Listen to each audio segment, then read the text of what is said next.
imaš dizel imaš ovaj dizel, crni, imaš ovu dizel, nećeš. Imam dizelku. Dobro.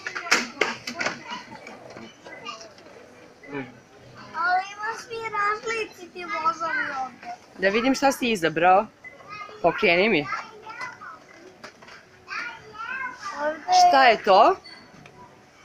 Koji je to voz? Nije Hiro nego Koji si izabrao? Viktor, jeli? Dobro. Ima vagon. Ovo je Hiro. Hoćemo to da uzmemo? A? Okreni se ka meni, Maksime. Da te vidim.